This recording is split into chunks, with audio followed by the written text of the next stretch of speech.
एक रिक्शे वाले का बेटा बना जिला कलेक्टर। मेहनत और संघर्ष की प्रेरक कहानी। छोटे से गांव में रहने वाला रमेश एक गरीब रिक्शा चालक का बेटा था। उसके पिता दिन रात मेहनत कर परिवार का पेट पालते थे। गरीबी ने उनके परिवार को हर कदम पर चुनौती दी, लेकिन रमेश के सपने को कभी छोटा नहीं किया। रमेश का बचपन तंगहाली से गुजरा। स्कूल जाने के लिए उसके पास जूते तक नहीं थे। कई बार उसे भूखे पेट पढ़ाई करनी पड़ती थी, लेकिन उसके पिता ने हमेशा उसे पढ़ाई करने के लिए प्रेरित किया। रमेश को यह एहसास था कि वह अगर पढ़ाई में सफल हुआ तो वह अपने परिवार की स्थिति बदल सकता है। रमेश ने अपनी प्रारंभिक शिक्षा गांव के सरकारी स्कूल से पूरी की।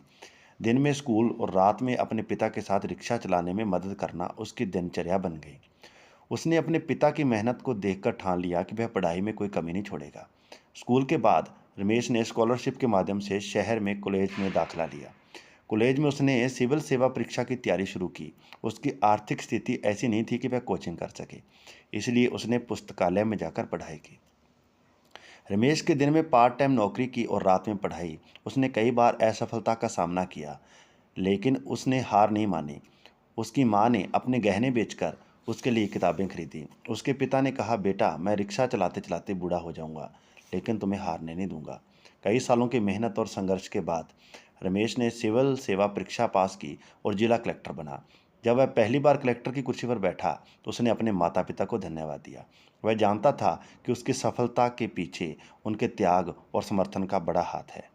आज रमेश अपने गांव के बच्चों के लिए एक आदर्श है। उसने अपने गांव में एक स्कूल बनवाया और शिक्षा के महत्व को बढ़ावा दिया है। वह कहता है, मेहनत और लगन से कोई भी सपना पूरा किया जा सकता है।